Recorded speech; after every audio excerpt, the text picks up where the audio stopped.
nanti seluruh lelaki di muka bumi akan membawa senjata-senjata mereka pergi ke Irak, dan mereka bertempur, berperang, memperebutkan gunung emas itu. Dalam setiap 100 orang lelaki yang berperang di sana, kata Rasulullah, akan mati terbunuh 99 lelaki. Satu cuma yang boleh hidup. Setiap mereka berharap semoga satu orang yang hidup itu dialah orangnya. Di hadis yang lain, Nabi tak inginkan ada umatnya yang ikut berperang ke Irak demi perebutan gunung emas itu di sana. Nah sekarang, A'udzu billahi minasyaitonir rajim. Pada tahun 2011, Imam Masjidil Haram namanya Syekh Su'ud Syuraim, dalam khutbahnya menyampaikan hal yang sangat mengguncang bagi umat Islam. Apa kata beliau dalam khutbahnya? Kalian lihat dan perhatikan. Hai umat Nabi Muhammad, Rasulullah pernah mengajak Muadz bin Jabal radhiyallahu anhu berjalan-jalan di dekat daerah Tabuk. Lalu apa kata Rasulullah? Hai Muadz, apabila lembah ini, apabila daerah ini sudah mulai dibungkusi salji, maka itu antara ubun-ubun engkau dengan kiamat sudah sangat dekat sekali. Salji turun pertama kali di Tabuk 2009. Hanya semata kaki. 2011 sudah 1 betis tingginya. Sekarang salji yang ada di Tabuk sudah 1 meter. Sampai ke Riyadh. Bahkan Mekah ke Madinah beberapa areanya sudah ada yang berbungkus salju. Masya Allah, ibadah Allah. Apakah ada petanda yang lebih terang daripada ini? Allahumma salli ala Sayyidina Muhammad. Perhatikan kembali. Di dalam hadis yang sahih menurut syarat Bukhari dan Muslim, Rasulullah bersabda, La taqumu sa'ah hatta yahsiral furatu bi jabalin an dhahab yaqtatilun nas alaih fayuqtalu kullu mi'atin tis'atun wa tis'un fayaqulu kullu rajulin minhum la'alli akuna ana alladhi anju. Kiamat tidak akan terjadi, kiamat tidak akan berlaku sampai terlebih dahulu sungai Efrat di Irak mengering. Di Timur Tengah itu ada 3 sungai paling besar. Nil, Tigris, dan Efrat. Kiamat tidak akan terjadi sampai sungai Efrat di Irak mengering. Sungai Efrat ini ulunya adalah di Turki, lehernya Syria, bodinya di Irak, dan ujungnya atau ekornya adalah di Iran. 4 negara. Bodinya ada di Irak. Mari kita lihat. Bulan Februari 2013. Sila dicatat, nak cek di Google pun boleh. Ya. New York Times merilis pernyataan resmi dari para pakar dan ahli Amerika, peneliti dari Amerika, atas nama NASA, juga mengumumkan bahwa sungai Efrat sudah susut airnya 60%. Bulan berapa tadi? Februari 2013.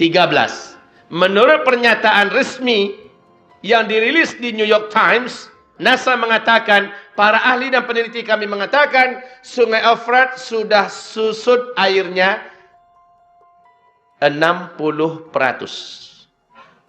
2014 sungai Efrat akan susut 100%. Ternyata March 2014 sungai Efrat setelah susut air, telah kering sekering-keringnya sampai hari ini di Irak. Sampai hari ini. Dan yang paling mengejutkan, ini kan hadis Nabi tadi, tidak akan terjadi kiamat sampai keringnya sungai Efrat di Irak.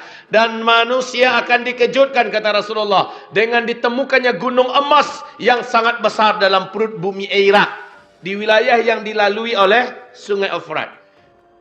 Ketika emas itu ditemukan, nanti seluruh lelaki di muka bumi akan membawa senjata-senjata mereka pergi ke Irak, dan mereka bertempur, berperang, memperebutkan gunung emas itu. dalam setiap 100 orang lelaki yang berperang di sana, kata Rasulullah, akan mati terbunuh 99 lelaki.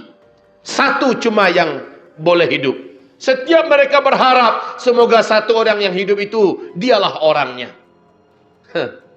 Di hadis yang lain, Nabi tak inginkan ada umatnya yang ikut berperang ke Irak demi perebutan gunung emas itu di sana.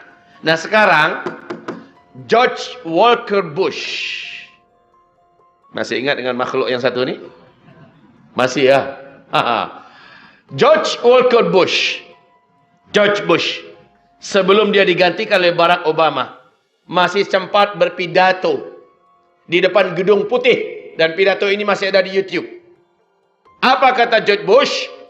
Satelit kita telah menangkap adanya potensi emas yang sangat besar di dalam perut bumi Irak.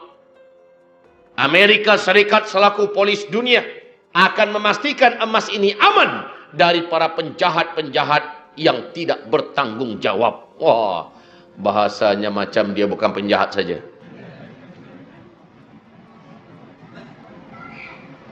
Yang paling penting kita ingat sekarang, satelit kita telah menemukan potensi emas yang sangat besar di bumi Irak. Lihat hadis Nabi yang tadi yang saya baca. Tidak akan terjadi kiamat sampai keringnya sungai Efrat. Dan nanti manusia dikejutkan dengan penemuan gunung emas yang sangat besar di dalam perut bumi Irak yang nanti akan muncul. Karena sebuah hantaman dia akan muncul. Ini rahasia. Kenapa bulan April 2014 Barack Obama tidak jadi menarik pasukan darat Amerika Serikat yang menyebar di seluruh negara-negara Teluk sejumlah 135.000 pasukan tidak jadi ditarik balik ke Amerika. Padahal Amerika Serikat sudah tak mampu lagi membiayai tenteranya yang ada di negara-negara Teluk. Tapi tetap dipertahankan. Ini sebabnya karena mereka melihat ada potensi emas yang sangat besar di Irak. Kemudian naiklah Donald Trump naik menjadi presiden. Donald Trump malah menambahkan lagi tambahan pasukan tentera-tentera Amerika dikirim lagi lebih banyak menuju ke Irak. Masya Allah. Sebenarnya Rusia, China, India, negara-negara blok timur semua tahu ada apa yang ada dalam kandung perut bumi Irak. Maka mereka semuanya sudah mulai mempersiapkan militer, mempersiapkan diri untuk perang besar. Dan Nabi berkata di akhir zaman, blok barat dengan blok timur akan bertembung perang besar. Dan kalian diajak oleh blok barat berdamai, lalu kalian memerangi blok timur, kalian akan dimenangkan oleh Allah, kata Rasulullah. Dan peperangan ini pemicunya sudah sangat banyak. Saudara-saudara hamba-hamba Allah, yang paling penting sungai Efrat sudah kering, gunung emas dalam perut bumi Irak sudah diumumkan. Ini adalah hadis Nabi yang sahih. Macam mana kita nak menolak? Apalagi kalau kita berbincang perkara Dajjal.